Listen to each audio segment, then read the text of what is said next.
Hello বন্ধুরা, প্রেমের রাজমহল চ্যানেলের তরফ থেকে আমি প্রিয়াঙ্কা।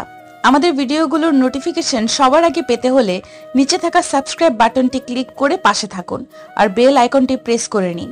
আমাদের ভিডিওগুলো লাইক, কমেন্ট এবং শেয়ার করতে মোটেও ভুলবেন না। ধন্যবাদ সবাইকে। কথাগুলো খুবই দরকার, আর কথাগুলোতে আমার, আপনার বা দিদামের বিষয় নিয়ে নয়, বরং আপনার আদরের ছোট বোনকে নিয়ে। ফারিনকে নিয়ে আবার কি কথা?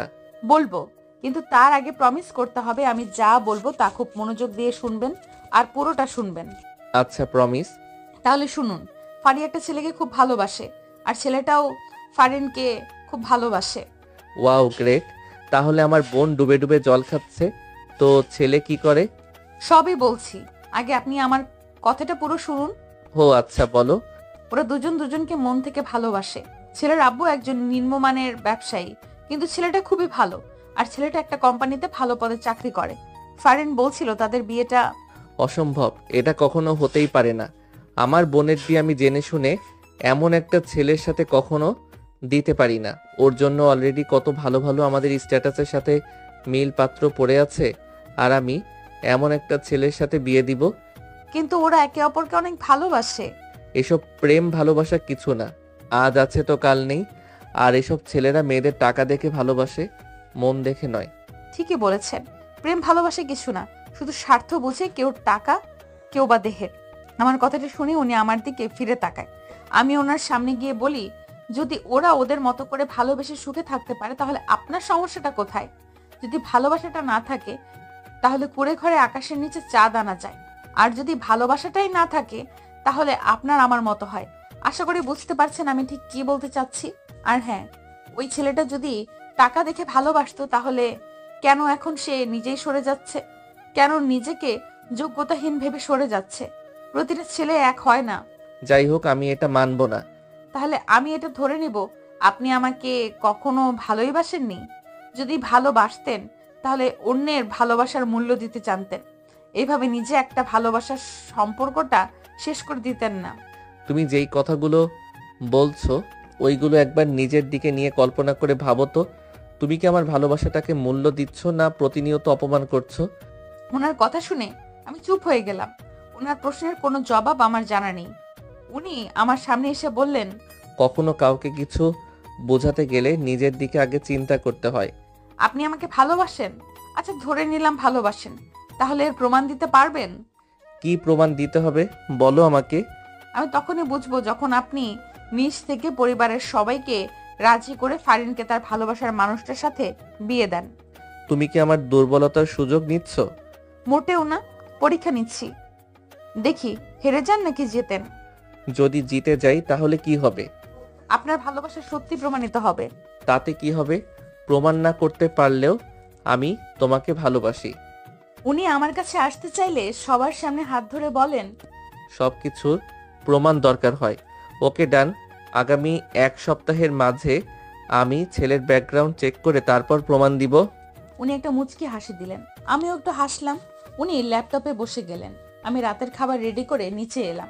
পরের দিন বিকালবেলা উনি গার্ডেনে বসে আছেন। আমি কফি বানিয়ে নিয়ে গেলাম। আপনার কফি। আহ, সূর্যটা আজকে কোন দিক দিয়ে অস্ত যাবে? আপনাকে কফি দেওয়াটাই ভুল হয়েছে। উনি শয়তানি করায় আমি একটু রাগ দেখিয়ে কথাটা বললাম, আর উনি হেসে দিলেন। এর মাঝেই শাকচুন্নি দিদাম এসে হাজির। কথা নেই বার্তা নেই, এসেই আশফির পাশে বসে পড়লো, আর আশফি কফিটা নিয়ে নিল। এটা ওনার কফি। তাতে কি, ও আর আমার মাঝে পার্থক্য কি? এই বলে দিদাম কফি মুখে দিতে যাবে তার আগেই আমার মাথা ঘুরে পড়ে যাবার ভান করলাম, আর আশফি উঠে আমাকে ধরতে নিলে দিদাম কফির মগ নিচে পড়ে যায়, আর আমার সম্পূর্ণ কফি দিদামের জামায় পড়ে যায়। আশফি আমাকে ধরে পাগলের মতো করতে লাগে। কি হয়েছে তোমার? জ্বর আসছে? কি হয়েছে? তোমার শরীর খারাপ লাগলে আমাকে বলনি কেন? এত অধৈর্য হবার কিছু হয়নি, আমি ঠিক আছি। আর সরি দিদাম, আসলে আমি বুঝতে পারিনি। এতে সরি বলার কিছু হয়নি দিদাম, তুমি চেঞ্জ করে আসো। আয়াত, তুমি আমার সাথে বসো। আশফি আমাকে নিয়ে সোফায় বসাতে গেলেন। দিদাম উঠে ভেতরে চলে যেতে লাগলো। পেছন ফিরে তাকাতেই আমি একটা চোখ টিপ দিলাম, আর ও বুঝে গেল সবটা আমি ইচ্ছে করেই করেছি। তাই সে রাগে ফুঁসতে ফুঁসতে ভেতরে চলে গেল। কিছুক্ষণ পর দিদাম চলে এলো। আমি আশফির কাঁধে মাথা রেখে বসেছিলাম। কেন জানি দিদামকে দেখিয়ে ওনার সাথে মিশাটা আমার ভালোই লাগছে। এখন আর আগের মতো করে ঘৃণাটা আসে না। দিদাম এসেই বলতে লাগলো, আসবে, তুমি কি ফ্রি আছো আজকের সন্ধ্যায়? হ্যাঁ, কেন বলো তো? আসলে আমি আজকে সন্ধ্যায় একটা মুভির টিকিট কেটেছিলাম। তুমি যদি ফ্রি থাকো তাহলে। দিদাম আর কিছু বলার আগেই আমি ওনার হাত থেকে টিকিটগুলো নিয়ে বলতে শুরু করলাম, থ্যাংক ইউ সো মাচ। তুমি আমাদের আগে বলবা না যে তুমি আমার আর তোমার ভাইয়ার জন্য এত বড় সারপ্রাইজ রেডি করে রেখেছো? আমার কথা শুনে আসফি অবাক হয়ে যায়। আর দিদাম তো না পারছে কিছু বলতে, না পারছে কথাটা সহ্য করতে। সে চোখ দিয়ে আগুন দিচ্ছে আমার দিকে। আমিও কম কিসে, আমিও দিদামকে জড়িয়ে ধরলাম আর কানে কানে বললাম, কি প্রতিনিয়ত তো হেরেই যাচ্ছ। যাই হোক, আমি তোমাকে কেমন সারপ্রাইজ দিলাম বললে না তো। তারপর ওকে ছেড়ে দিয়ে বললাম, আমরা অবশ্যই মুভি দেখতে যাব, কিন্তু দিদাম 3টে কেটে নিলেও তো পারতে, তুমিও আমাদের সাথে যেতে পারতে। যদিও স্বামী স্ত্রীর একসাথে বাইরে থার্ড পার্সন কেউ যেতে নেই, তাও তুমি যেতে পারতে। আয়াত, আমার সন্ধ্যায় কাজ আছে, আমি পারবো না। আর দিদাম, তোমাকে অবশ্যই আমার সাথে যেতে হবে, রেডি থেকো। উনি এই কথাগুলো বলে চলে গেলেন। আমি এক পা পিছিয়ে গেলাম। উনি এতদিন আমার সাথে সময় কাটানোর জন্য কতটা ইচ্ছে রাখতেন, আর আজকে উনি নিজে আমাকে এইভাবে অ্যাভয়েড করলেন। দিদাম আমার সামনে এসে একটা তাচ্ছিল্যের হাসি দেয়। কেমন লাগলো ঝটকাটা? তুমি আমাকে সারপ্রাইজ দাওনি, বরং নিজেই সারপ্রাইজ হয়ে গেছো। আর পরপর যা হবে সবকিছুতেই তুমি এইভাবে সারপ্রাইজড হবে। Just wait and see. দিদাম ভেতরে চলে গেল। আমি সোফায় ধপ করে বসে গেলাম। আমি ভাবতে লাগলাম, তাহলে কি উনি সত্যিই পাল্টে যাচ্ছেন? আমার অপছন্দের জিনিসগুলোই কি করবেন? আমি যেগুলো না করব ওগুলোই কি করবেন? এসব ভাবতে ভাবতে আমার মাথা ধরে গেল। আমি নিজেও বুঝতে পারছি না আমি কেন এত সব ভাবছি। আমি তো ওনাকে ভালোবাসি না, তাহলে কেন ওনার কথা এত ভাবছি আমি? উনি আর দিদাম বাহিরে বের হয়ে গেলেন। দুইজন একজন আরেকজনের হাতে হাত ধরে বের হয়েছিলেন। দুজন খুব হাসি খুশি দেখতে লাগছিল। রাত 12টা বাজে, এখনো ওনারা বাসায় আসেনি। আমি ড্রয়িং রুমে হাঁটছি। ওনার নাম্বারে কল দিয়েছিলাম, রিং হচ্ছে কিন্তু কেউ ধরছে না। হঠাৎ করে কলিং বেল বেজে উঠলো। আমি দরজা খুলে দিলাম। দিদামের কাঁধে হাত ধরে দাঁড়িয়ে আছেন উনি। কেমন একটা ঘ্রাণ আসতে লাগলো। ঘ্রাণটায় বোঝা গেল উনি আজকে ড্রিঙ্কস করেছেন। শুধু উনিই না, দিদামও ড্রিঙ্কস করেছেন। এই গাইয়া ভূত, সামনে থেকে সরো, আমাদের ভিতরে আসতে দাও। তু চিজ বাডি। আসফি গান গাইতে গাইতে পড়ে যাচ্ছিল। আমি ধরতে যাব তার আগেই দিদাম ধরে ফেলে। তারপর ওনাকে নিয়ে উপরে চলে যায়। আমি দরজা লক করে আসতে আসতে একটু লেট হয়ে যায়। রুমে এসে দেখি আসফি খাটে জ্ঞান হারিয়ে পড়ে আছে, আর দিদাম তার শার্ট খোলার ট্রাই করছে। আমি ওর হাত ধরে বললাম, কি করছোটা কি তুমি? ও গড, কেন যে ডোর লক করতে ভুলে গেলাম। ডোর লক করে কি করতে? আমি আর আসফি প্রেমের সাগরে ভেসে যেতাম। দিদাম নেশার ঘোরে কথাটা বললেও আমার সহ্য হলো না। সাথে সাথে একটা কষিয়ে থাপ্পড় বসিয়ে দিলাম ওর গালে। তাল সামলাতে না পেরে নিচে পড়ে যায়। তারপর উঠে দাঁড়িয়ে বলে, হাউ ডেয়ার ইউ, তোমার সাহস কি করে হয় আমার গালে থাপ্পড় মারা? এটা তো মাত্র ট্রেইলার। এরপর যদি এমন কোনো বাজে কথা শুনি তাহলে তোমার অবস্থা আমি ঠিক কি করব তার স্বপ্ন কল্পনা করতে পারছো না তুমি। কি করবে তুমি? তুমি হয়তো জানো না আমি ঠিক কি করতে পারি। আর আমি চাইলে এখনই আসফিকে নিয়ে প্রেম সাগরে ভাসতে পারি তোমার চোখের সামনে। ও আরেকটা কথা বলার আগে আমি আবারও একটা থাপ্পড় বসিয়ে দিলাম। তারপর রুম থেকে ঘাড় ধাক্কা দিয়ে বের করে দিলাম। আমি আশফির কাছে গেলাম, ওনার শার্টটা খুলে দিলাম, জুতোগুলো খুলে দিলাম। বেলটা খুলতে যাব, ঠিক তখনই উনি আমার হাত ধরে ফেলেন। তারপর টান দিয়ে ওনার বুকে নিয়ে ফেলেন। উনি আমার গাল দুটো ধরে বাচ্চাদের মতো করে বলতে থাকেন, এই হলুদ পরি, হলুদ পরি, আমার হলুদ পরি, তুমি কেন বোঝো না আমি তোমাকে ঠিক কতটা ভালোবাসি? তোমাকে যখন প্রথম দিন দেখেছিলাম সেদিন থেকে আমি তোমার প্রেমে পড়ে গেছিলাম। তারপর থেকে তোমাকে ফলো করতাম। তোমার কলেজের খরচগুলো আমি আগে থেকেই দিয়ে রাখতাম, ক্যান্টিনের খরচগুলো তোমার থেকে নেওয়া বন্ধ করে দিয়েছিলাম। কিন্তু তুমি আমাকে ভালোবাসোনি, তাই তো তোমাকে এভাবে বিয়ে করলাম। ভেবেছিলাম মেনে নিবে, কিন্তু না, মানোনি। আমি তোমাকে সত্যি ভালোবাসি হলুদ পরি, I love you so much. আর কিছু বলতে পারলেন না, তার আগেই হয়তো ঘুমিয়ে যান। আমি শুনেছি মানুষ নাকি নেশার ঘরে সব সত্যি বলে দেয়।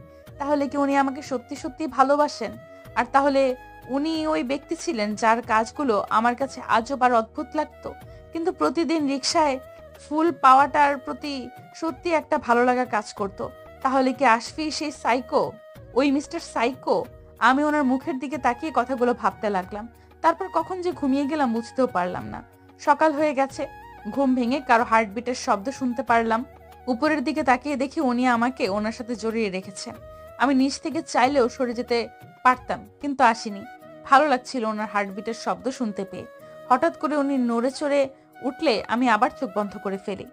উনি আমার চুলগুলোতে কপাল থেকে সরিয়ে দেওয়ায় বুঝতে পারলাম উনি সজাগ হয়ে গেছেন। আমার কপালে আলতো করে নিজের ঠোঁটটা স্পর্শ করে উঠে ওয়াশরুমে চলে গেল।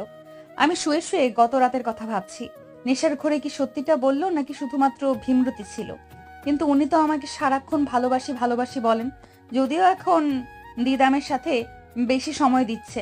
আমাকে এই দিদামকে শায়েস্তা করতেই হবে, কিন্তু কি করে? এসব ভাবছিলাম তখনই উনি ওয়াশরুমের দরজা খুললেন।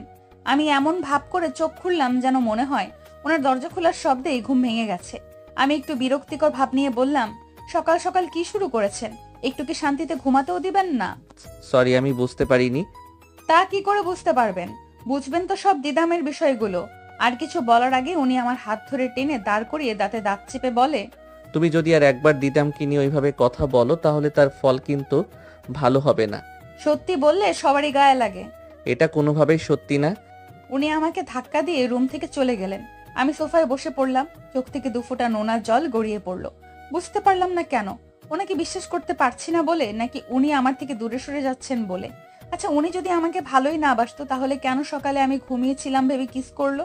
আমি বা কেন ওনার ভালোবাসা নিয়ে পড়ে আছি? তাহলে কি আমি ওনাকে ফ্রেশ হয়ে নিচে আসলাম। এসে দেখি টেবিলে নাস্তা বানানো। তাহলে কি উনি নাস্তা বানিয়েছেন? আমি টেবিলে বসতে যাব তার আগে দিদাম আসিফকে হাত ধরে বসিয়ে দিল আর বলতে লাগলো, আজকে আমি খুব সকাল সকাল উঠে তোমার জন্য নাস্তা বানিয়েছি। জানি না কেমন হবে, কিন্তু বিশ্বাস করো আমি মন থেকে ভালো করতে চেয়েছি। আসলে দিদাম, তুমি বানিয়েছো ঠিকই, কিন্তু উনি স্যান্ডউইচ সকালে খান না, তাই তুমি ওগুলো সরিয়ে ফেলো। আমি কিছু একটা বানিয়ে আনছি। আমি এই বলে কিচেনের দিকে যেতে নিলে উনি বলেন, কে বলেছে আমি এসব খাই না?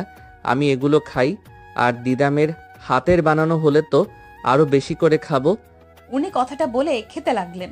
আমার কাছে ওনার কথাগুলো খুব খারাপ লাগলো।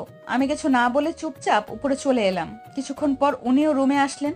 আমি কোনো কথা বললাম না, চুপচাপ রেডি হতে লাগলাম। রেডি হয়ে পার্সটা নিয়ে বের হতে যাব, ঠিক তখনই উনি আমার হাত ধরে ফেললেন। আমাকে কি তোমার মানুষ মনে হচ্ছে না? কখন থেকে জিজ্ঞেস করছি, কোনো উত্তর দিচ্ছ না। আমার কিন্তু এখন খুব রাগ হচ্ছে। আপনার রাগ উঠলে আপনি ঠিক কি করতে পারেন তা আমার চেয়ে ভালো আর কেউ জানে না। তাই আমি এখন আর আপনারকে ভয় পাই না। আর আমি কোথায় যাচ্ছি তা আপনাকে বলার প্রয়োজন মনে করছি না। এখন আমার হাতটা ছাড়ুন। আমার উত্তর না পেলে আমি তোমাকে ছাড়বো না। ওকে, ধরে থাকুন, তাও আমি দিব না উত্তর। দেখতে চাই আপনি কতক্ষণ আমার হাত ধরে রাখতে পারেন। হলুদ পরি, তুমি তো জানোই আমি যা বলি তাই করি, তাও কেন বারবার চ্যালেঞ্জ ছুঁড়ে মারো? উনি আমার কাছে এসে আমার কানের পাশে হাত দিয়ে কথাটা বলল। আরেক হাত দিয়ে আমার হাত ধরে আছে। এখন আমার রাগ উঠে গেল। নিজের সর্বোচ্চ শক্তি দিয়ে ওনাকে ধাক্কা দিলাম। উনি আমার হাত ছেড়ে দিয়ে দুপা পিছে সরে গেল। আমি রাগে চিৎকার করে বললাম, আপনি কি চান বলুন তো? আমাকে কি একটু শান্তিতেও বাঁচতে দেবেন না, নাকি সেটাও আপনি থাকতে দিবেন না? কোথায় যাব সেটাও কি আপনাকে বলে যেতে হবে? আপনি হয়তো ভুলে যাচ্ছেন আমাদের সম্পর্কটা আর বাকি 5টা সম্পর্কের মতো স্বাভাবিক না, তাদের মতো ভালোবাসায় পূর্ণ না। আপনার জন্য আমার মনে কোনো ফিলিংস নেই। যা আছে শুধুমাত্র ঘৃণা আছে, ঘৃণা। আমি আর কোনো কথা না বলে দৌড়ে রুমে চলে আসি। আসার পর শুধু শুনতে পাই রুমে কিছু একটা ভেঙে গেছে। আমার চোখ দিয়েও পানি পড়ছে। জানি না পানিটা কিসের, ওনাকে ঘৃণা করার জন্য নাকি ওনাকে হার্ট করার জন্য। আমি ট্যাক্সি করে নিয়েছি। ট্যাক্সিটা নিজের গতিতে চলছে, তার সাথে মিলিয়ে আমার কল্পনাও চলছে। আজ কতদিন পর ওর সাথে দেখা হবে। আমাকে দেখে ওর কেমন রিয়াকশন হবে শুধু তাই ভাবছি। আচ্ছা, ও কি আমার আর আসিফের বিয়েটা মেনে নিতে পারবে? আমাকে কি কখনো মাফ করতে পারবে? আমি শিওর ও সবটা জেনেও বলবে আসিফকে ডিভোর্স দিয়ে দিতে। কথাগুলো ভাবতে ভাবতেই ট্যাক্সির ব্রেক চাপলো। ভাড়াটা পরিশোধ করে কফি শপের ভেতরে ঢুকে গেলাম। মোর প্রিয় কালো কালারের শাড়ি পরে ঠোঁটে লাল লিপস্টিক দিয়ে সেজেছি শুধুমাত্র তারই জন্য। দূর থেকেই চোখ আটকে গেল প্রিয় মানুষের মুখটায়। আজকেও আমার জন্য বেলি ফুলের মালা আর চকলেট বক্স নিয়ে বসেছিল। আমাকে দেখতে পেয়ে দাঁড়িয়ে গেছে। আজকে 5টা বছর পর তার সাথে দেখা। চেহারার অনেকটাই পরিবর্তন হয়ে গেছে। আগে দাড়ি ছিল না, কিন্তু এখন চাপ দাড়ি রেখে দিয়েছে। আগে যেই মানুষটা ফর্মাল ড্রেসে কোনো ফাংশনেই পরে যেত না, সে আজকে ফর্মাল ড্রেস পরে এসেছে। ওর দিকে কিছুক্ষণ স্তব্ধ হয়ে তাকিয়ে থাকার পর দৌড়ে গিয়ে ওকে জড়িয়ে ধরলাম। সে একটু মুচকি হাসি দিয়ে বলল, যা, এখনো আগের মতোই আছো? কি মনে করেছিলে তোমার মতো করে পাল্টে যাব? আচ্ছা, এখন ছাড়ো, সবাই তাকিয়ে আছে। আমি ওর কথা শুনে একটু লজ্জা পেয়ে গেলাম। ওকে ছেড়ে দিলাম, তারপর বসে গেলাম। আমাকে লজ্জা পেতে দেখে ও বলল, এখনো আগের মতোই লজ্জা পাও তুমি?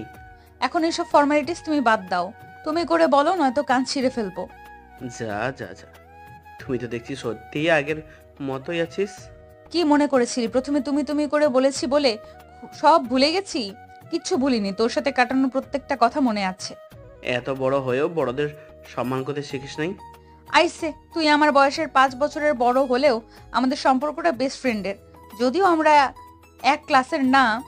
হয়েছে, তোর এসব ঢঙের আলাপ বাদ দিয়ে বল কেমন আছিস। আমাদের কথা চলতে লাগলো। আসলে ও আমার বেস্ট ফ্রেন্ড আকিব, আমার থেকে বয়সে 5 বছরের বড়, কিন্তু একটা ট্রেন জার্নিতে ওর সাথে পরিচয়, আর সেখান থেকেই বন্ধুত্বের শুরু।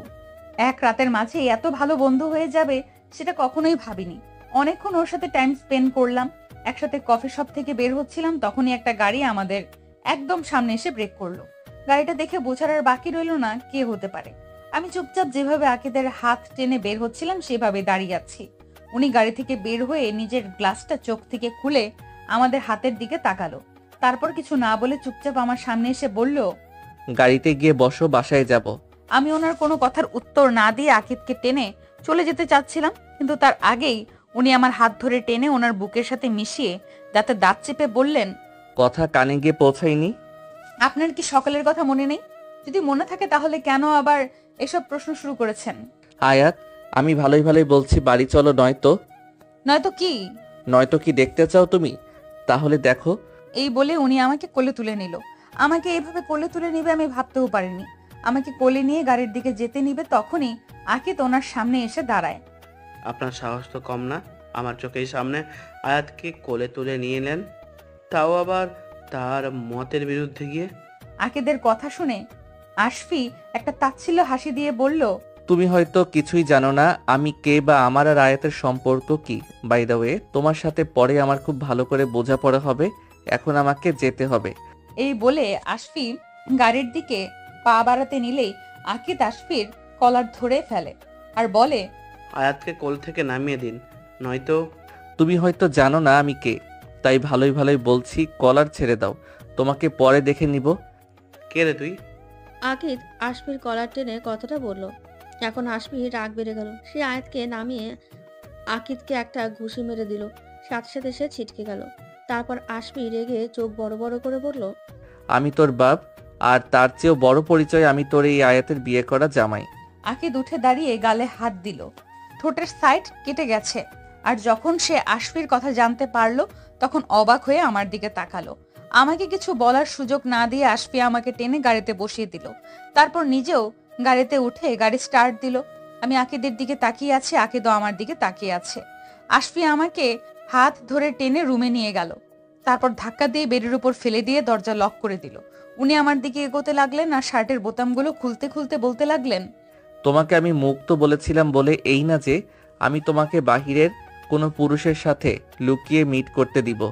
ঘরে তো আমি একটু কাছে গেলেই রেগে যাও, ন্যাকামি করো, কিন্তু বাহিরের পুরুষকে তো ঠিকই জড়িয়ে ধরতে পারো। এখন আমি পুরান হয়ে গেছি, আমাকে দিয়ে হয় না তোমার। এই কয়েকদিন চুপ করেছিলাম বলে কি ভেবেছো আমি সব ভুলে গেছি? কিচ্ছু ভুলিনি, আজকে থেকে আবার শুরু করব নতুন করে। অদ্ভুত সাইকো ডাকুন আমাকে, আজকে থেকে আবারও তাই হব। বলেই নিচের শার্টটাকে ছুঁড়ে ফেলে দিলেন।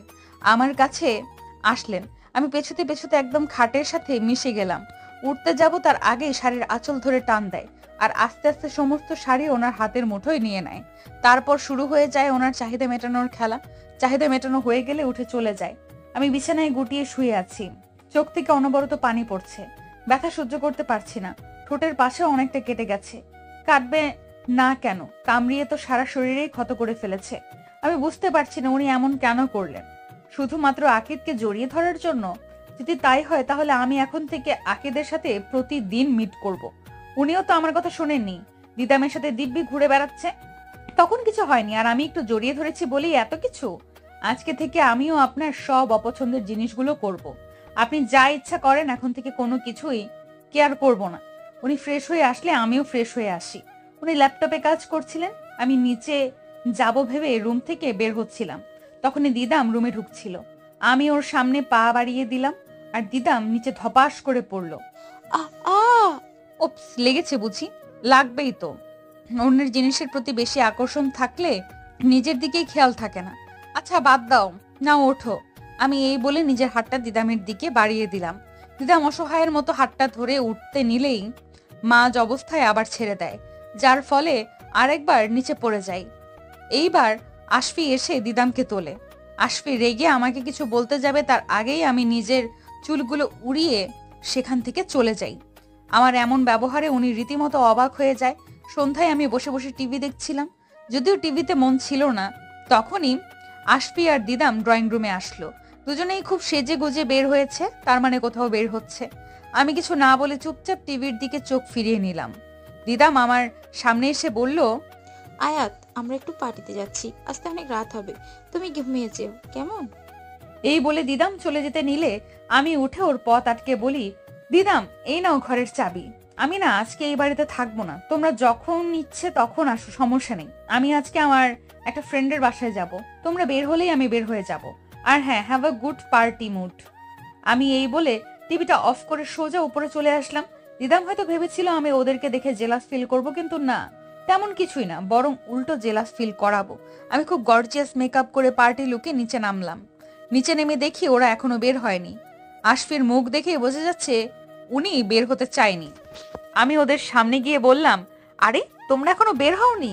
আমি তো এখন বের হয়ে যাব। কোথায় যাচ্ছ তুমি, তাও আবার এসব ড্রেস পরে? আমি না কাউকে কোনো উত্তর দিতে বাধ্য নই। Anyway bye. এই বলে আমি চলে যেতে নিলেই উনি আমার সামনে এসে চোখ লাল করে বলে, আমি তোমার হাজবেন্ড, তাই তুমি আমাকে বলতে বাধ্য। আর যদি আমি অনুমতি দেই তাহলেই তুমি বের হতে পারবে। হাজবেন্ড? কোনো হাজবেন্ডকে দেখেছেন নিজের বউকে ঘরে রেখে অন্য একটা মেয়েকে নিয়ে বাইরে ঘুরতে যেতে, পার্টি করতে যেতে? আর রইলো বাকি আপনার অনুমতি দেওয়ার কথা। আই ডোন্ট কেয়ার, আপনার অনুমতির কোনো প্রয়োজন নেই আমার। আমি নিজের ডিসিশন এখন নিজেই নিতে পারি। এই বলে আমি ওনাদের সামনে থেকে চলে আসলাম। তারপর ওদেরকে দেখিয়ে দেখিয়ে আকিবকে কল করলাম। হ্যালো আকিব, হ্যাঁ আমি বের হয়ে পড়ছি। হ্যাঁ, কালার গ্রাউন্ডে যাব, তুমি ঠিক সময়ে পৌঁছে যেও। আমি ফোনটা কেটে ওনার দিকে একবার তাকিয়ে বের হয়ে গেলাম। ওনার মুখের অবস্থা একদম লাল টমেটোর মতো ছিল। এখন থেকে আপনিও বুঝতে পারবেন এই আয়াত কি জিনিস। কালার গ্রাউন্ডে বসে আছি আমি আর আকিব। তাকে আমার আর মিস্টার আসিফ মেরাজের বিয়ের আগের ও পরের সম্পর্কের সম্পূর্ণ ঘটনা এক এক করে বললাম। সবটুকু শোনার পর আকিব বলল, হুট, এত কিছু হয়ে গেল আর তুই আমাকে একটাবার কিছু বলিসনি? কি বলো? আর বললেই কি কিছু তুই করতে পারতি? কিছু করতে হবে না, পারলে ওই লোকটাকে তো সরাতে পারতাম। তুই সবসময় মাথা গরম করে ফেলিস। তোকে যা বলছি শুধু তাই কর। বুঝতে পারছি, আসবির সামনে এমন ভাবে থাকতে হবে যেন মনে হয় আমরা স্পেশালের থেকেও স্পেশাল কেউ। ইয়াপ, আর ওদের সামনে তুই না তুমি বলবা, ঠিক আছে বেইপি?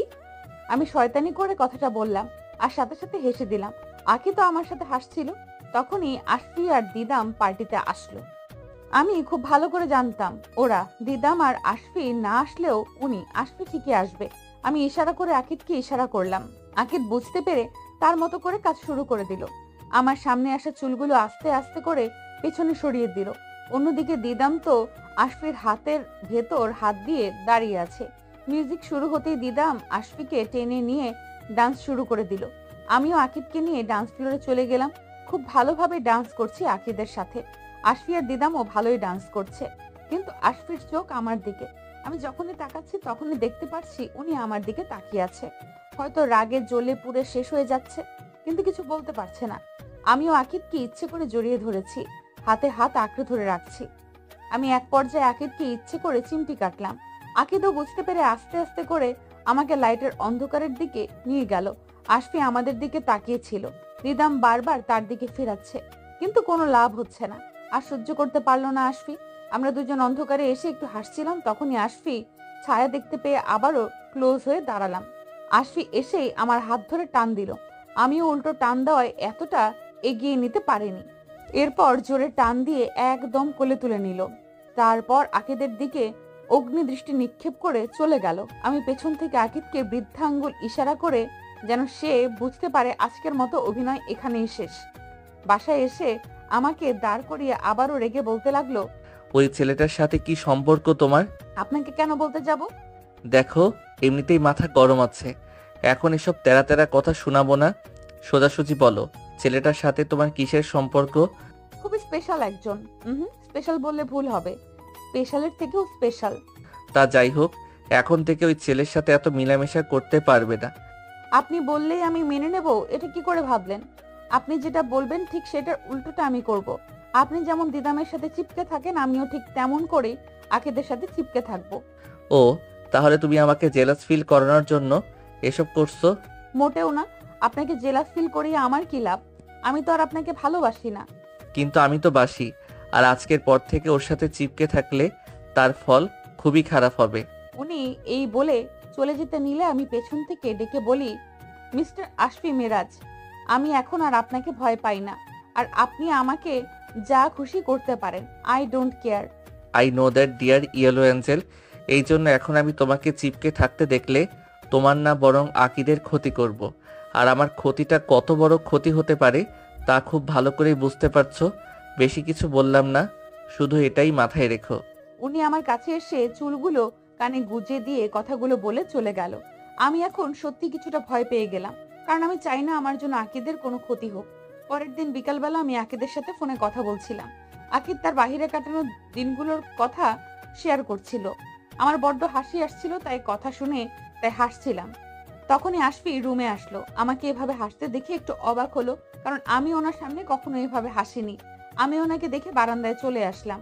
তো ভালোই ছিল বাহিরের দিনগুলো। আমি পেছন ফিরে তাকিয়ে দেখি উনি আমার একদম পিছে দাঁড়িয়ে আছে। আমাকে খুব শান্তভাবে জিজ্ঞেস করলো, কার সাথে এত হেসে হেসে কথা বলছো? আপনাকে কেন বলতে যাব? আমি এই বলে সাইড কেটে চলে যেতে নিলে উনি আমার হাত ধরে একদম নিজের সাথে মিশিয়ে নিয়ে বলে, আমি তো ভুলে গেছিলাম, তোমার তো এখন স্পেশালের থেকেও স্পেশাল কেউ আছে, তার সাথেই কথা বলছো তাই না? হ্যাঁ বলছি তো। উনি আমাকে খুব শান্তভাবে কথাগুলো বলছিল আর পেছন থেকে পিঠে স্লাইড করছিল। আমার রাগ উঠে যাওয়ায় বলেই দিলাম, সাথে সাথেই আমার হাত থেকে ফোনটা নিয়ে নিচে আছাড় মারে, আর সাথে সাথে ফোন ভেঙে গুঁড়ো গুঁড়ো হয়ে যায়। তারপর আমাকে ছেড়ে দেয়। আমি ফোনটা হাতে নিয়ে বলি, এটা কি করলেন আপনি? আমার ফোনটা ভেঙে দিলেন? জানেন এই ফোনে আমার কতগুলো ইচ্ছে লুকিয়ে ছিল। আমার নিজের টাকা দিয়ে কেনা প্রথম ফোন ছিল এটা, আর আপনি নিমেষে গুঁড়ো গুঁড়ো করে দিলেন। আমি কথাগুলো বলেই কান্না করে দিলাম, কারণ আমাদের মতো ফ্যামিলি প্রতি মাসে মাসে ফোন কেনার টাকা থাকে না। এই ফোনটা আমি টাকা বাঁচিয়ে বাঁচিয়ে কিনেছিলাম। উনি হয়তো আমার কষ্টটা বুঝতে পারছেন না, আর বুঝবেই বা কি করে? উনি তো আমার মতো করে বড় হয়নি।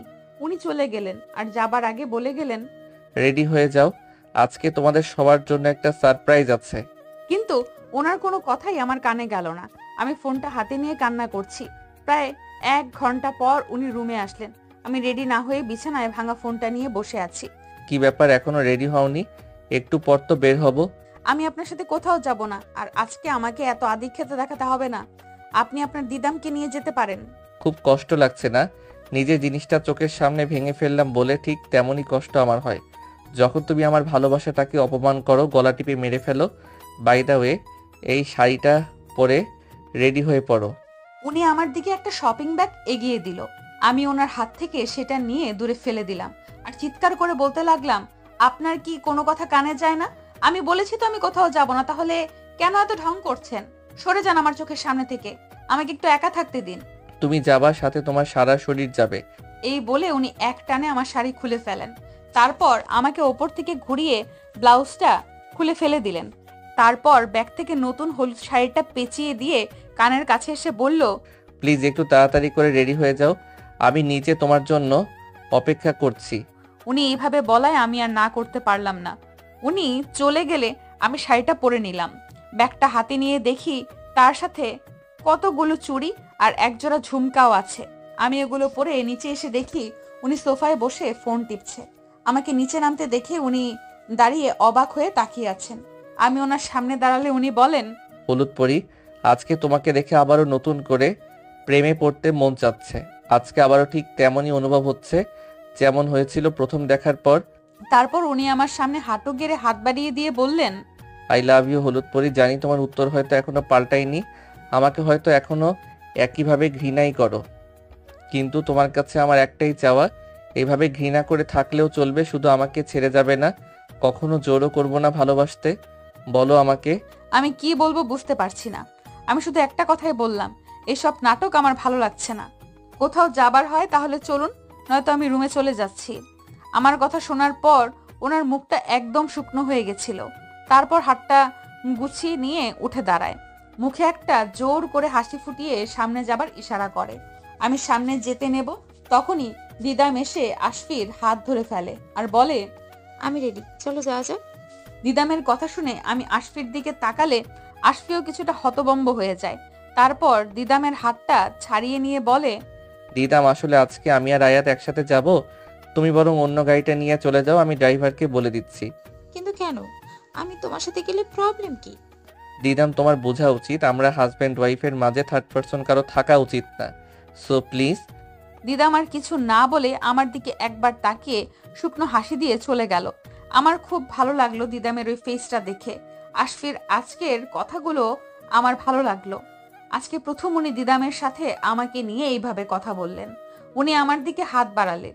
আমি একটু ভাব নিয়ে আগে বেরিয়ে গেলাম, আর উনি আমার ভাবের বিষয়টা বুঝতে পেরে মুচকি হাসি দিয়ে শীষ বাজাতে বাজাতে আমার পেছন পেছন চলে আসলো। উনি ড্রাইভিং সিটে বসলে আমি পেছনের সিটে বসতে নিলে আশফি একটু রাগ দেখিয়ে বলে, আমাকে কি কারো ড্রাইভার মনে হচ্ছে? পিছনের সিটে না বসে সামনের সিটে এসে বসতে পারেন। আমি তাও ওনার কথা না শুনে পেছনের সিটে বসতে নিলে উনি গাড়ি একটু সামনে নিয়ে দাঁড় করায়।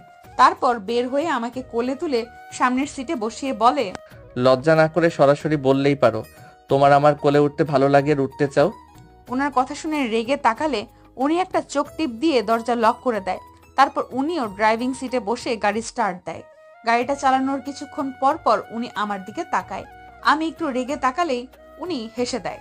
আজকে প্রথম ওনার হাসির দিকে আমার চোখ আটকে গেল। কি অদ্ভুত সুন্দর ওনার হাসি। আমি ওনার দিকে এইভাবে বেহায়ার মতো তাকিয়ে আছি বলে উনি আমাকে বলেন, এভাবে তাকিয়ে থাকলে প্রেমে পড়ে যাব তো, তখন আর আমাকে ঘৃণা করতে পারবে না। এই বলে উনি একটা চোখ টিপ দিয়ে শয়তানি হাসি দিল। আমি কিছুটা লজ্জায় পড়ে যাই, তাই অন্যদিকে তাকিয়ে মুচকি হাসি হাসতে থাকি। অবশেষে গাড়িটা তার নির্দিষ্ট জায়গায় এসে ব্রেক করলো। উনি নেমে আমার দরজাটা খুলে দিল। আমি গাড়ি থেকে নেমে অবাক হলাম, কারণ চারপাশ ঘন অন্ধকার, কোনো মানুষের কোনো সারা শব্দ নেই। আমি ওনার দিকে তাকালে উনি হয়তো আমার অবস্থাটা বুঝতে পারেন। ভয় নেই, কিছু হবে না, আমি আছি তো, সামনে চলো। আমি ওনার কথা শুনে একটু ভরসা পেলাম, কারণ এতদিনে এইটুকু বিশ্বাস ওনার প্রতি হয়ে গেছে। আর যাই হোক, উনি আমার কোনো ক্ষতি হতে দেবেন না। আমি সামনে এগিয়ে গেলাম। মনে হয় আশেপাশে কোনো নদী আছে। ঠান্ডা বাতাসে আমার শরীর বারবার কেঁপে উঠছে। উনি হয়তো এটা লক্ষ্য করেছেন। আমার শরীরে উনি ওনার ব্লেজার জড়িয়ে দিয়ে বললেন, নিজেকে কষ্ট দেওয়া একটা অন্যতম বোকামি, আশা করি তুমিও সেটা করবে না। ওনার কথার মানে আমি বুঝতে পারলাম, তাই আর ব্লেজারটা ফিরিয়ে দিলাম না। আমি একটু রাগ দেখিয়ে বললাম, কি সারপ্রাইজ দিবেন যার জন্য আমাকে এই ঠান্ডায় মারতে এনেছেন? হলুদ পরি, এসব কি বলছো? আচ্ছা, আর একটু সামনে চলো, তাহলেই বুঝতে পারবে। আমি মুখ ভেঙচি দিয়ে সামনে হাঁটা শুরু করলাম। আমার মুখ ভেঙচি দেখে উনি বুকের বাঁ পাশে হাত দিলেন। কিছু দূর যাওয়ার পর চোখ পড়লো একটা লাইটিং করা টেবিলের উপর। নদীর তীর ঘেঁষে একটা টেবিল আর দুটো চেয়ার রাখা, সাথে নানা রকমের লাইটিং করা। আমি দেখে থমকে গেলে উনি বলেন, কি হলো, দাঁড়িয়ে গেলে কেন? চলো। এসবের মানে কি? কিছুই না, চলো, গেলেই সব বুঝতে পারবে, চলো। উনি আমার হাত ধরে টেনে নিয়ে গেলেন টেবিলের কাছে। তারপর একটা চেয়ার টেনে আমাকে বসিয়ে দিলেন। উনি আমার সামনে হাঁটু গেড়ে আমার হাত দুটো নিজের হাতে নিয়ে বললেন, কিভাবে বলবো বুঝতে পারছি না, সত্যি আমি যা করেছি তা ভুলই ছিল, আই অ্যাম সরি। নিজের শখের জিনিসটা নষ্ট হয়ে গেলে সত্যি অনেক কষ্ট হয়। আমি বুঝতে পারিনি তখন, রাগের মাথায় কখন কি করে ফেলি আমি নিজেও বুঝতে পারি না, কিন্তু এখন ঠিকই বুঝতে পারছি। তোমার এই চেহারা আমাকে বারবার মৃত্যু এর কষ্ট দেয়। তোমাকে এভাবে আমি দেখতে চাই না, প্লিজ এভাবে থেকো না, আমাকে মাফ করে দাও। যদি মাফ না করতে পারো তাহলে তুমি যা বলবে তাই হবে। শুধুমাত্র আমাকে ছেড়ে যাওয়ার কথাটা বলো না। I love you Ayat, I love you so much. বলো আয়াত, আমাকে মাফ করে দিছো, বলো বলো। আমি ওনার দিকে তাকিয়ে আছি। ওনার চোখে পানি টলমল করছে। আর কিছুক্ষণ হলেই চোখ থেকে পানিটা গড়িয়ে পড়তো। আমার একটা মায়া কাজ করলো। আমি ওনার থেকে চোখটা অন্যদিকে সরিয়ে বললাম, ইটস ওকে। আপনি বুঝতে পারছেন, এটাই অনেক। আশা করি নেক্সট টাইম এমন কিছু করবেন না। তুমি এখনো আমাকে মাফ করতে পারোনি? আমার চোখের দিকে তাকিয়ে বলো তুমি আমাকে মাফ করে দিয়েছো। কেন এইভাবে বললাম হলো না? না, হয়নি। তুমি আমার চোখের দিকে তাকিয়ে কথাগুলো বলবে। আমি আর কিছু না বলে ওনার চোখের দিকে তাকিয়ে কথাগুলো বলে দিলাম। উনি একগাল হেসে উঠে দাঁড়ালেন। তারপর 1 মিনিটের কথা বলে কোথায় চলে গেলেন। আমার একটু একটু ভয় লাগছে। কয়েক মিনিট হয়ে গেল এখনো উনি এলেন না। আমার ভয় হতে লাগলো। চারপাশ থেকে শিয়ালের ডাক আসতে লাগলো। আমার এখন আরো বেশি ভয় করতে লাগলো। চারপাশে তাকিয়ে দেখি উনি এখনো আসছেন না। আমি চেয়ারে গুটিসুটি হয়ে মাথা নিচু করে বসে আছি। ভয়ে আমার হাত পা কাঁপা শুরু হয়ে গেছে। হঠাৎ করে কেউ আমার নাম ধরে ডাকলে তাকিয়ে দেখি উনি আসছেন। আমি দৌড়ে গিয়ে ওনাকে জড়িয়ে ধরে কান্না করে দেই। উনি কিছু বুঝতে পারছেন না। আয়াত আশফিকে জড়িয়ে অঝরে কান্নায় ভেঙে পড়ে। আশফি কিছু বুঝতে না পেরে সেও জড়িয়ে ধরে। আরে পাগলি মেয়ে, কি হয়েছে বলো আমাকে। ও, বুঝতে পারছি, ভয় পেয়েছো তাই তো? আয়াত শুধু মাথা নেড়ে হ্যাঁ জবাব দিল। ভয় পাবার কি আছে, আমি আছি তো, তাই না? তখন তো ছিলেন না, আপনি জানেন না। আমি একা খুব ভয় পাই। তার উপর এসব শিয়ালের ডাক। কি? তুমি আমার হলুদ পরি শিয়ালের ডাক শুনে ভয় পায়? আশফি জোরে হেসে দেয়। আয়াত আশফির বুকে কতগুলো জোরে কিল দিয়ে আবার কান্না করে দেয়। উফ, সরি সরি। আচ্ছা, আর হবে না। এই যে তোমার হাত ধরেছি, আর কখনোই ছাড়বো না। একা রেখে যাওয়া তো দূর। আশফি আয়াতের হাত ধরে কথাগুলো বলে, কিন্তু আয়াত এখনো কান্না করে যাচ্ছে। তাই সে আয়াতের খালি পেটে নিজের হাত লাগিয়ে দেয়। সাথে সাথে আয়াত দূরে সরে গিয়ে রেগে গিয়ে বলে, হচ্ছেটা কি? রিল্যাক্স রিল্যাক্স, আমি তো শুধুমাত্র স্বাভাবিক করার জন্য এমন করেছি। Trust me. It's okay. আয়াত অন্যদিকে ফিরে তাকায়। আশফি পেছন থেকে গিয়ে ওর সামনে একটা বক্স ধরে। আয়াত পেছনে ফিরে আশফির দিকে তাকিয়ে বলে, কি এটা? আমার তরফ থেকে ছোট্ট একটা গিফট। আমার কোনো গিফট চাই না, অন্তত আপনার থেকে। প্লিজ একটাবার নাও আর খুলে দেখো। Please please please. আশফি বাচ্চাদের মতো ন্যাকামি করে কথাগুলো বলল। আয়াতের হাসি আসলেও খুব কষ্ট করে সেটা কন্ট্রোল করে বক্সটা নেয়। তারপর বক্সটা খুলতে শুরু করে। খুলে দেখে একটা ডায়মন্ডের গলার হার। ও খুব বেশি অবাক হয়ে যায়। আশফির দিকে একটানে তাকিয়ে থাকে। আশফি বলতে শুরু করে, যদি কিছু মনে না করো তাহলে একটা আবদার করতে পারি। আবদার না, তোমার কাছে একটা অনুরোধ। কি অনুরোধ? আমি এই হারটা তোমাকে নিজ হাতে পরিয়ে দিতে চাই, যদি তুমি রাজি থাকো আর কি। এই হারটা কি আমার জন্য? এখানে কি আর কাউকে দেখতে পারছো না তো? তাহলে এটা তোমার জন্যই। কিন্তু এত দামি হার। আমার কাছে তোমার থেকে দামি আর কিছু নেই। এসব ডায়মন্ড তো তোমার ছায়ার সমতুল্য না। আশমি আয়াতের দুবাহু ধরে কথাগুলো বলে। আয়াত আর আশমি একজন আরেকজনের দিকে তাকিয়ে আছে। অবশেষে আয়াত চোখ সরিয়ে নিয়ে বলে, আমি রাজি। তুমি রাজি মানে? তার মানে আমি পরিয়ে দিব? আশমির মুখে বিশ্বজয় করা হাসি। মনে হয় সে আজকে এক অমূল্য সুযোগ পেয়েছে। আয়াত গলার হারটা আশমির হাতে দিয়ে অন্যদিকে ঘুরে দাঁড়ায়। তারপর পিঠ থেকে চুলগুলো সরিয়ে নেয়। আশমি আয়াতের পেছনে গিয়ে গলার হারটা তাকে পরিয়ে দেয়। তারপর আশমির চোখ আটকে যায় আয়াতের পিঠে থাকা কালো তিলটার দিকে। সাদা জমিনে কালো একটা তিল যেন তার চোখ আটকে রেখেছে। সে আর লোক সামলাতে না পেরে তিলটায় হাত বুলিয়ে দেয়। আয়াত কিছুটা কেঁপে ওঠে। সে একটু দূরে সরে যায়। আশমি এটা কি করতে যাচ্ছিল ভেবে কিছুটা লজ্জা পেয়ে যায়। তারপর মাথার চুল চুলকাতে চুলকাতে বলে, আয়াত, আমাদেরকে এখন যেতে হবে। হুম। আশমি আর আয়াত হাঁটা শুরু করলো। এদিকে একটা লোক তাদেরকে ফলো করে এই পর্যন্ত এসেছিল। এখানে এসে সবকিছু দেখে কাকে যেন ফোনে সব বলতে লাগে এবং আয়াত আশমি চলে যাবার সাথে সাথে টেবিল চেয়ার পর্দা সবগুলোতে আগুন জ্বালিয়ে দেয়। গাড়িটা এসে শহরের সবচেয়ে বড় হোটেলের সামনে এসে দাঁড়ালো। আয়াত কিছুটা অবাক হয়ে আশমির দিকে তাকালেই আশমি নেমে ওর দিকে হাত বাড়িয়ে দেয় আর বলে, আশেপাশে অনেক লোক আছে আর সবাই আমাদেরকে চিনে, তো কোনো ঝামেলা না করে হাতটা ধরো আর বাহিরে আসো। আয়াত আশমির কথাটা বুঝতে পেরে হাতটা ধরে বাইরে আসলো। সাথে সাথে কতগুলো ক্যামেরা বন্দি হয়ে গেল তারা। একের পর এক ফ্ল্যাশ পড়ছে তাদের চোখে। আয়াত অনেকটা ঘাবড়ে গেল। আশমি তার কোমর ধরে সামনে এগিয়ে যেতে লাগলো। হোটেলের ভেতরে ঢুকে আয়াত আরেকবার অবাক হয়ে গেল, কারণ ওইখানে তার শ্বশুরবাড়ির সবাই আছে। আর ফারিন একটা ছেলের সাথে খুব হেসে হেসে কথা বলছে। আয়াতকে দেখা মাত্রই ফারিন এসে তাকে জড়িয়ে ধরলো। থ্যাংক ইউ সো মাচ ভাবি। কিন্তু কেন? কেন মানে কি? আমার আর কায়রাফের বিয়েটা পাক্কা করে দেওয়ার জন্য। মানে তোমাদের বিয়ে ঠিক হয়ে গেছে? এমন ভাব করছো যেন কিছুই জানো না। আচ্ছা আমি তোমার সাথে পরে কথা বলছি, আমার ফ্রেন্ডরা আসছে, ওদের সাথে দেখা করে আসি। ফারিন চলে গেল। তার বলা কথাগুলো যেন আয়াতের মাথার ওপর দিয়ে গেল। আয়াতের দুটো চোখ শুধু আশফিকে খুঁজে যাচ্ছে। আশেপাশে সব দিকে দেখলেও কিন্তু কোথাও তাকে দেখতে পেল না।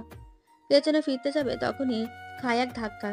উপরে তাকিয়ে দেখে আশফি মুস্কি মুস্কি হাসছে। কি আমাকে খুঁজছিলে তাই তো? হয় হয়, প্রেমে পড়লে সবাই এমনই হয়, একদম চোখে হারায়। আপনার কি সব সময় ওগুলো মাথায় ঘোরে? তুমি না করতে পারবে যে তুমি আমাকে খুঁজছিলে না? হ্যাঁ, এটা সত্যি, আমি আপনাকে খুঁজছিলাম, কিন্তু এসব প্রেম প্রীতি কিছু না। শুধু এটা জানতে যে এটা কি করে সম্ভব হলো। আই মিন ফারিন আর কায়রাফ। এই যে আমার ভালোবাসার শক্তি আর একটা সত্যি ভালোবাসাকে এক করে দিল। তোমাকে ওই দিন বলেছিলাম না আমি আগামী 1 সপ্তাহের মাঝে ব্যাকগ্রাউন্ড চেক করে তোমাকে জানাবো? তাহলে আগে জানাননি কেন? এই যে সারপ্রাইজ। আপনাকে তো আমি আর কিছু বলার আগে আকিদ তাকে ডাক দিল। আয়াত যতটা না অবাক হলো তার চেয়ে বেশি রেগে গেল আশফি। আয়াত আকিদের কাছে যেতে নিলে আশফি ওর হাত ধরে টেনে নিয়ে লিফটের ভেতরে চলে যায়। আজব তো, হচ্ছেটা কি? আমাকে এভাবে টেনে নিয়ে আসলেন কেন? আমি কি বলবো? বলবে তো তুমি? ওই আকিদ এখানে কি করছে? আমি কি করে বলবো ও এখানে কি করছে? একদম মিথ্যা বলবে না আমার সাথে।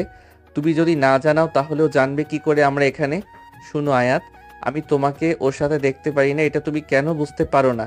আমিও আপনাকে সহ্য করতে পারি না, আপনি কেন বুঝতে পারেন না? আশফি রেগে চিৎকার করে কথাগুলো বললেও আয়াতও চিৎকার করে কথাটা বলে দেয়। তারপর তাদের মাঝে কিছুক্ষণ নীরবতা বজায় থাকে, কিন্তু আশফি নীরবতা ভেঙে বলে, ওকে ফাইন, তোমার যা ইচ্ছে যাকে ডাকার তাকেই ডাকো, আমি আর কিছু বলবো না। এখন থেকে আমিও দূরত্ব বজায় রাখবো, আর আমারও যা ইচ্ছে হবে আমিও তাই করব। আশফি কথাগুলো বলেই রাগে কটমট করতে লিফট থেকে বেরিয়ে গেল। আয়াত লিফটের মাঝে কথাগুলো কিল বসায়, তাতে উল্টো নিজের হাতে ব্যথা পেয়ে নিচে বসে কান্নায় ভেঙে পড়ে। এই কান্নাটা হাতে ব্যথা পাওয়ার জন্য না, বরং আশফিকে বলা কথাটার জন্য। সে আজকে এই কথাটা বলতে চায়নি। সে যেও আশফির প্রতি একটু একটু করে দুর্বল হয়ে যাচ্ছে। কিছুক্ষণ পর আয়াত লিফট থেকে বের হয়ে ওয়াশরুমে যায়। চোখে মুখে পানি দিয়ে হলরুমে চলে আসে। এসে থেকে আশফি সাইডের টেবিলে বসে বসে ড্রিঙ্ক করছে, আর দিদামও তার পাশে চেয়ারে বসে আছে। আশফিকে ড্রিঙ্ক করতে দেখে আয়াতের রাগ উঠে যায়। সে আশফির দিকে যেতে নেবে, তার আগে কেউ ওর হাত ধরে টান মারে। সে আর কেউ না, আকিদ। আশফি আর কিছু দেখুক না দেখুক, আয়াতকে যে আকিদ টেনে নিয়েছে সেটা দেখেছে ঠিকই। আকিব, এভাবে টানছিস কেন? কি হয়েছে? বাহ, রেগে গেলি কেন? কি হয়েছে? না, কিছু হয়নি। কিছু বলবি? এভাবে টেনে আনলি, ভাবলাম কিছু বলবি। কিছু না বললে কি এভাবে টেনে আনা যেত? আগে তো এভাবেই টেনে আনতাম, তাও আবার সবার সামনে থেকে। আগের আর এখনের মধ্যে অনেক পার্থক্য আছে। কি পার্থক্য? অনেক। আচ্ছা, তুই এখানে কি করছিস বলবি? তোকে দেখতে এসেছি। আয়াতের মুখের সামনে গিয়ে আকিদ কথাটা বলে। আয়াতকে আকিদ কোথায় টেনে নিয়ে গেছে দেখতে এসে আসিফ তাদের এমন অবস্থায় পেয়ে যায়। আশফির বুকের বাঁ পাশটায় কেউ যেন ছুরি দিয়ে বারবার রক্তাক্ত করছে। চোখের অশ্রু নিয়ে সেখান থেকে চলে যায়। আর কিছুক্ষণ দেখলে হয়তো এই কষ্টটা হতো না। আয়াত আকিদকে এক ধাক্কা দিয়ে দূরে সরিয়ে দিয়ে চোখ বড় বড় করে বলে, আকিব, আমি একটা জিনিস খুব অপছন্দ করি, আর সেটা হলো ঘুরিয়ে পেঁচিয়ে কথা বলা। আর আমি সেটা তোকে বলতে চাইনি। আয়াত সেখান থেকে কথাটা বলে চলে আসে। আকিদ আয়াতে রেগে যাওয়ার কারণটা ঠিক বুঝতে পারল না। আশফি এখন আরো বেশি করে ড্রিঙ্ক করছে, আর দিদাম সেই কখন থেকে বুঝে যাচ্ছে, কিন্তু কোনো লাভ হচ্ছে না। আয়াত সামনে এসে দাঁড়ালে আশফি দিদামের কোমর ধরে সেখান থেকে চলে যায়। একের পর এক ইগনোর করতে লাগলো আশফি। আয়াত এগুলো স্বপ্নেও কল্পনা করেনি। অবশেষে ফারিন আর কাইরাবের একে অপরকে রিং পরালো হয়ে গেল। সবাই একে একে কাপল ডান্সে মেতে উঠতে লাগলো। আশফিকে দাঁড়িয়ে থাকতে দেখে আয়াত তার দিকেই এগিয়ে যাচ্ছে। তার আগে দিদাম এসে আশফির হাত ধরে টেনে নিয়ে গেল, আর আয়াতকে আকিদ নিয়ে গেল।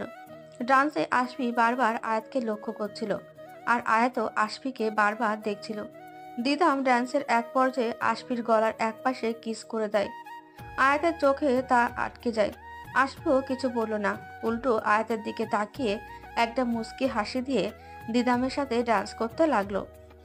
আয়াত রাগে আকিদের ব্লেজার খামচে ধরে। আকিদ আয়াতের দিকে তাকালে আয়াত আর তার আরেকটু কাছে চলে আসে। আকিদ আয়াতকে উল্টো দিকে ঘুরিয়ে ঘাড়ে নাক ঘষতে লাগে। আয়াতের বিষয়টা খারাপ লাগলেও আসফির প্রতি তার রাগটা বেশি কাজ করে।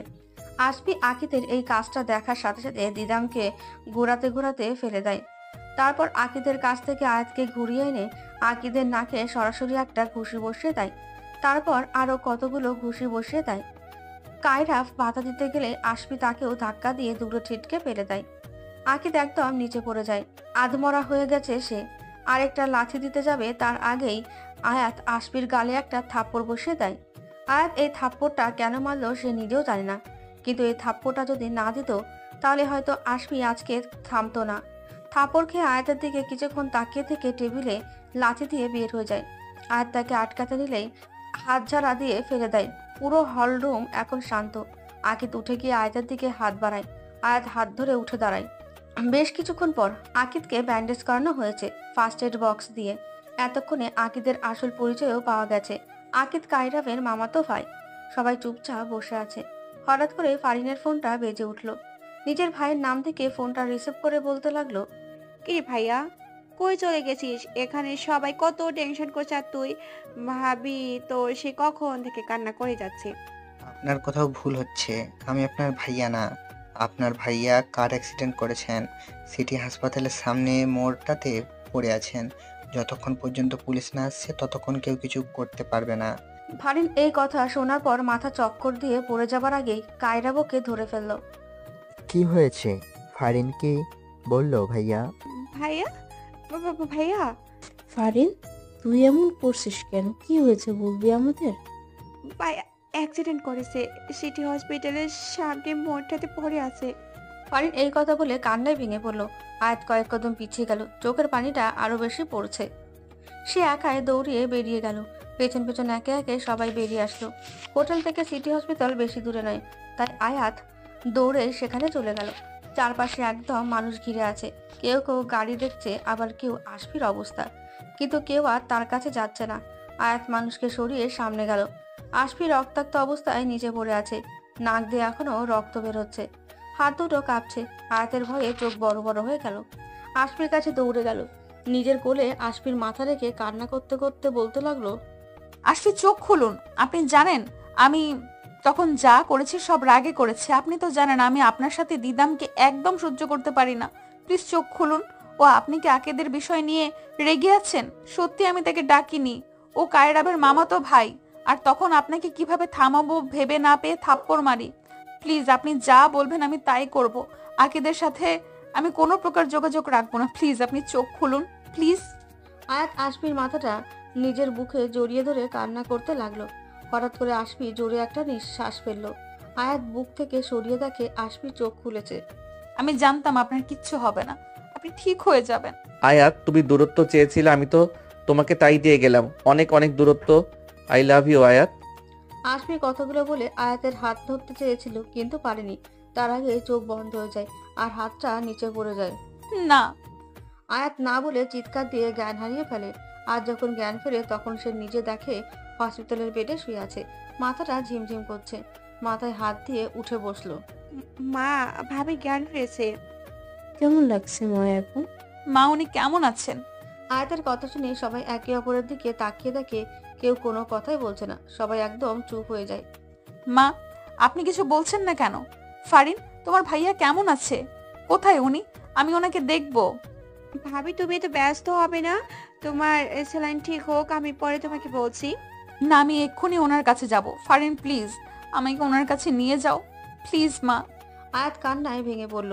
তারপর মা আয়াতের কাছে গিয়ে আয়াতের মাথায় হাত বুলিয়ে দিতে দিতে বলে, দেখো মা, আমাদের জীবনে এমন অনেক কিছুই হয়ে যায় যা আমরা কখনো আশা করি না, এমনকি ভাবতেও পারি না, কিন্তু আমাদের কিছু করার থাকে না, শুধু সবকিছু মেনে নিতে হয়। ফারিন চোখের পানি মুছে কেবিন থেকে বেরিয়ে যায়। কায়রাবও তার পিছু পিছু বেরিয়ে যায়। আয়াত কিছু বুঝতে পারল না মিসেস শাহনাজের কথাই। তাহলে কি ওনার কিছু হয়েছে? তার মানে উনি কি আর বেঁচে নেই? আয়াত মনে মনে এগুলো ভেবে জোরে চিৎকার করে উঠল। না কি হয়েছে মা? কি হয়েছে তোমার? মা, আমি ওনার কাছে যাব। আমি ওনাকে দেখব। প্লিজ মা, আমাকে একটা বার ওনার কাছে নিয়ে যান প্লিজ মা। আমি আপনার পায়ে পড়ছি মা। মা, তোমার এই অবস্থাতে যাওয়া ঠিক হবে না। তোমার স্যালাইন ঠিক হোক, পরে না হয়। মিসেস শাহনাজের কথা শেষ না হতে দিতেই নিজে হাত থেকে স্যালাইনটা টান দিয়ে খুলে ফেলে। তারপর দৌড়ে কেবিন থেকে বের হয়ে যায়। মিসেস শাহনাজও তার পিছু পিছু দৌড়ে বের হয়ে যায়। আয়াত পুরো হসপিটালে দৌড়ে দৌড়ে আশফিকে খুঁজতে লাগে, কিন্তু কোথাও খুঁজে পায়নি। সে ব্যর্থ হয়ে নিচে বসে পড়ে। চোখ দিয়ে অনবরত পানি পড়ছে। হঠাৎ করে কতগুলো নার্স কথা বলতে বলতে আয়াতের সামনে দিয়ে যেতে লাগে। আজকে কার অ্যাক্সিডেন্টে রোগীটাকে আর বাঁচানো গেল না। ডক্টর অনেক চেষ্টা করেছিল। সবই ভাগ্য। শুনেছি নতুন বিয়ে করেছিল, না জানি বউটার কি অবস্থা। এমন আরো কথা বলতে বলতে তারা নিজেদের মতো করেই যাচ্ছিল। আয়াত চোখ মুছে সামনে তাকালে দেখে একটা ট্রলিতে করে লাশ নিয়ে যাওয়া হচ্ছে। আয়াত লাশটা দেখে ভয় পেয়ে যায়। সে আস্তে আস্তে করে উঠে দাঁড়ায়। লাশটা সামনে দিয়ে নিয়ে যাওয়ার সময় আয়াত ওদেরকে আটকিয়ে দেয়। তারপর কাপা কাপা হাতে লাশের মুখ থেকে কাপড়টা সরিয়ে একটা চিৎকার দেয়। ও চিৎকার শুনে আশেপাশের সবাই একদম হতভম্ব হয়ে যায়। আশেপাশের সবাই তার দিকে তাকিয়ে আছে। হঠাৎ করে মিসেস শাহনাজ এসে আয়াতকে জড়িয়ে ধরে। আয়াত ওনাকে জড়িয়ে ধরে কান্না করতে লাগে। মিসেস শাহনাজও আয়াতকে জড়িয়ে ধরে। এত ভয় পেলে কেন? কি হয়েছে বলো আমাকে।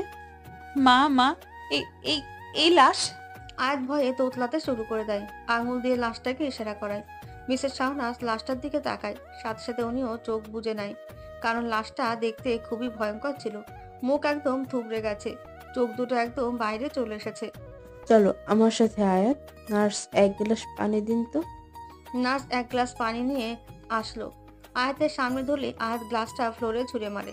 তারপর উঠে দাঁড়িয়ে বলে, মা, আমি এখন এই সব কিছু চাই না, প্লিজ। আপনি আমাকে একটা বার ওনার কাছে নিয়ে যান, প্লিজ মা, প্লিজ। আচ্ছা মা, চলো আমার সাথে।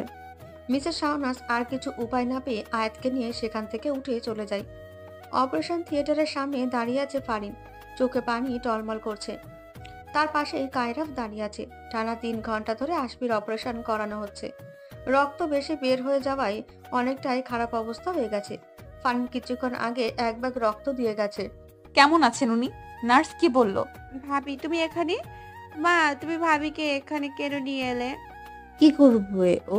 কোনো কিছুই মানছিল না, একাই কেবিন থেকে বেরিয়ে গিয়েছিল। ফারিন, তুমি কিছু কেন বলছো না? নার্স কি বলেছে? আয়াতের কথার সাথে সাথে অপারেশন থিয়েটার থেকে একটা নার্স বেরিয়ে আসলো। আসবে।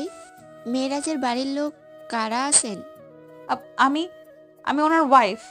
10 মিনিটের ভিতরে আরেক ব্যাগ রক্ত বের করুন। ওনার খুব বেশি রক্তক্ষরণ হচ্ছে। আমাদের কাউন্টারেও 0 রক্ত নেই। জানি, কিন্তু আমি তো এখন আর দিতে পারবো না। তাড়াতাড়ি বের করুন, নয়তো আমাদের আর কিছু করার থাকবে না।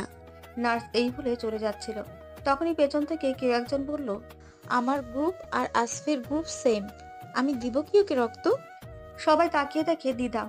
আয়াত আর ফারিন অবাক হয়ে একে অপরের দিকে তাকায়। তাহলে আপনি আমার সাথে চলুন। নার্স দিদামকে নিয়ে চলে গেল। দিদামের চোখে পানি ছিল। আয়াত তা ঠিকই বুঝতে পারে, আর থাকবেই না কেন। দিদাম যে আশফিকে সত্যি সত্যি ভালোবাসে। ফারিন এসে আয়াতের পাশে দাঁড়িয়ে আয়াতের কাঁধে হাত রেখে একটু নিম্ন স্বরে বলে, ভাবি, এটা কি আমি শক্তি দেখছি যে নিজের লিপস্টিকটাও কাউকে দেয় না, সে আজ নিজের শরীরে রক্ত দিয়ে দিচ্ছে? ভালোবাসা জিনিসটাই এমন, সবকিছু ত্যাগ করতে শিখিয়ে দেয়। ভাবি, তুমি কি বলছো এসব? আমি ঠিকই বলছি, দিদাম সত্যি সত্যি ওনাকে ভালোবাসে। আর তুমি? আমি নিজেও জানি না। তাহলে আমি তোমাকে কিছু কথা বলি। তুমি যদি ভাইয়াকে ভালোই না বাসতে, তাহলে ভাইয়ার অ্যাক্সিডেন্টের কথা শুনে একা কেন হোটেল থেকে দৌড়ে বেরিয়ে গেলে? কেন ভাইয়াকে নিজের কোলে নিয়ে কান্না করছিলে? কেন এখন ভাইয়াকে একটাবার দেখার জন্য এত অধৈর্য হচ্ছ? এগুলোর কোনো প্রশ্নের উত্তর তোমার কাছে আছে? আচ্ছা, এগুলো বাদেই দিলাম। কেন তুমি দিদিমাকে ভাইয়ার সাথে সহ্য করতে পারো না? কেন এতটা জেলাস ফিল করো? ফারিন প্লিজ, এখন এসব নিয়ে কথা বলার সময় না। সময়ের কাজ সময় করলে হয়তো আজকে এই দিনটা দেখতে হতো না। তাই ছোট হয়েও বলছি, ভাইয়াকে ভালোবাসতে শুরু করেছো তুমি, কিন্তু তা তুমি নিজেও জানো না। প্লিজ তুমি ভাইয়াকে একটা বার আপন ভেবে কাছে টেনে নাও, দেখবি কখনো দূরে সরতে মন চাইবে না। ফারিন কথাগুলো বলে কায়রাবের কাছে চলে গেল। দিদামের রক্ত দেওয়া শেষ হলে তাদের সাথে এসে দাঁড়ায়। আয়াত গিয়ে দিদামকে জড়িয়ে ধরে বলে, থ্যাংক ইউ সো মাচ। কিন্তু কেন? আমি জানি তুমি এখন যা করেছো নিজের মনের কথা শুনেই করেছো, কারণ তুমি প্লিজ আয়াত, এখানে সবাই আছে, এসব না বললেই ভালো। আয়াত মাথা নেড়ে সম্মতি জানায়, তারপর একটু দূরে সরে দাঁড়ায়। আরো আধ ঘন্টা পর অপারেশন থিয়েটারের লাইট অফ হয়। কিছুক্ষণ পর ডক্টর বের হয়ে আসে। সবাই ডক্টরের কাছে ছুটে যায়। ডক্টর আসফি কেমন আছে? ভাইয়া ঠিক আছে তো? আপনি চুপ করে আছেন কেন? কিছু তো বলুন। আসলে আপনি কি বলবেন বলুন আমাদের। কেন এতটা ভয় দেখাচ্ছেন? আসলে আমাদের অপারেশন আল্লাহর রহমতে ঠিক মতোই হয়ে গেছে, কিন্তু রক্তটা একটু বেশি যাওয়ায় একটু সমস্যা হতে পারে। সমস্যা হবে মানে কেমন সমস্যা? বেশি কষ্ট পেলে বা বেশি রাগ হলে সহ্য করতে না পেরে জ্ঞান হারাবে। অতিরিক্ত ঠান্ডা কোনো কিছুই সহ্য করতে পারবে না। বেশি উত্তেজিত হলেও জ্ঞান হারাবে। আপনাদের এগুলো বিষয়ে খেয়াল রাখতে হবে। আমি কি এখন ওনাকে দেখতে পাবো? ওনার কাছে যেতে পারবো? কিছুক্ষণ পর ওনাকে কেবিনে দেওয়া হবে, তখন দেখা করতে পারবেন, কিন্তু একজন করে, কারণ বেশি লোক হলে আওয়াজ হতে পারে। আচ্ছা, আমি এখন আসি। ডক্টর চলে গেল। কিছুক্ষণ পর আশফিকে কেবিনে দেওয়া হলো। সবার প্রথমে আয়াত কেবিনে ঢুকলো। আশফির জ্ঞান এখনো ফেরেনি, মুখে এখনো অক্সিজেন মাস্ক। আয়াত গিয়ে তার পাশে বসে। আশফি, আপনি কি আমার কথা শুনতে পারছেন? প্লিজ আমার দিকে তাকান। দেখুন আমি আপনার পাশে বসে আছি, আপনার কতটা কাছে বসে আছি। আপনি যা করতে বলবেন আমি করব। তাও এভাবে চুপ করে থাকবেন না, প্লিজ কিছু বলুন প্লিজ। আশফি আয়াতের হাত ধরে কান্না শুরু করে দেয়। আশফির হাত কাঁপতে শুরু করে। আর তাকিয়ে দেখে আশফির জ্ঞান ফিরেছে। আয়াত সবাইকে ডাকতে বাইরে চলে আসে। সবাই আয়াতের কথা শুনে কেবিনের ভেতরে চলে যায়। সবাই আশফির পাশে দাঁড়িয়ে আছে। মিসেস শাহনাজ আশফির বুকে মাথা রেখে কান্না করে দেয়। আরে মা, তুমি কান্না করছো কেন? দেখো আমি একদম ঠিক আছি, একদম ফার্স্ট ক্লাস আছি। তোর খুব কষ্ট হচ্ছিল তাই না? মা জানো, তিলে তিলে শেষ হয়ে যাবার থেকে একেবারে শেষ হয়ে গেলে তার কষ্ট হয় না, যদি সেই কষ্টে কারো মুক্তি লেখা থাকে। আশফি আয়াতকে ইঙ্গিত করে কথাটা বলেছে। আয়াত ঠিকই সেটা বুঝতে পেরেছে। রাতে সবাই বাড়ি ফিরে যায়। শুধুমাত্র আয়াত থাকে। দিদামার মিসেস শাহনাজও থাকতে চেয়েছিল, কিন্তু আয়াত দেয়নি। আর আশফির বাবাও দুদিন ধরে বাসায় নেই। কাজের চাপে নিজের মায়ের এঙ্গেজমেন্টের দিনও থাকতে পারল না। মেয়ের এঙ্গেজমেন্টের দিনও থাকতে পারল না। আশফির অ্যাক্সিডেন্টের কথাও জানে না। সবাই চলে যাওয়ার পর আয়াত ডোর লক করে আশফির পাশে এসে বসে। আশফি আয়াতের থেকে অন্যদিকে মুখ ফিরিয়ে নেয়। খুব রাগ জমেছে বুঝি? আচ্ছা, আই এম সরি। রাগ তার উপরেই করা যায় যে তার রাগের মূল্য দিতে জানে। আর তুমি আমার রাগের মূল্য কবে থেকে দিতে শিখলে? বাই দ্য ওয়ে, তুমি সোফায় গিয়ে শুয়ে পড়ো। কেন? এখানে থাকলে আপনার সমস্যা হবে বুঝি? আমার কোনো সমস্যা হবে না, কিন্তু তোমাকে দেওয়া কথাটা রাখতে পারবো না। কোন কথা? দূরত্ব। এই সময়ে আমার কোনো দূরত্ব লাগবে না, শুধু আমি যা বলবো তারই উত্তর দিবেন। কি কথা? কিসের উত্তর? আপনি কি এখনো আমাকে আগের মতো করেই ভালোবাসেন? আই মিন প্রথম দিনের মতো করেই? হঠাৎ এই প্রশ্ন? উল্টো আমাকে প্রশ্ন না করে যেটা জিজ্ঞেস করছি ওটার উত্তর দিন। সত্যি বলতে আমি তোমাকে আর আগের মতো ভালোবাসি না, জানি আর কখনো বাসতেও পারবো না। আশফির মুখ থেকে এই কথা শোনার পর আয়াত কিছু মুহূর্তের জন্য থমকে যায়। টলমলো চোখে আশফির দিকে তাকায়। আশফি তার মুখটা অন্যদিকে ঘুরিয়ে নেয়। তোমাকে আগের মতো ভালোবাসতে পারবো না, কারণ দিন দিন তোমার প্রতি আমার ভালোবাসা বেড়েই যাচ্ছে আর বেড়েই যাবে। আয়াত কথাটা শুনে আশফির বুকে লেপ্টে যেতে চাইছিল, কিন্তু তখনই আশফি ওর সামনে হাত ধরে বলে, আগে আমার প্রশ্নের উত্তর দাও। আজকে হঠাৎ এই প্রশ্নগুলো কেন করলে? বলবো একদিন। আয়াত বেড থেকে চলে যেতে নিলেই আশফি আয়াতের শাড়ির আঁচল ধরে ফেলে। আয়াত পেছনে ফিরিয়ে তাকায়। তারপর আঁচলটাকে একটু জোরে টান দিতে নিলেই আশফি উল্টো টান দিয়ে তার বুকের ওপর ফেলে দেয়। আয়াত চুলগুলো কানের পেছনে গুজে দিয়ে বলে, এত কেন পালিয়ে যাও? কেন আমার চোখের ভাষা বুঝতে পারো না?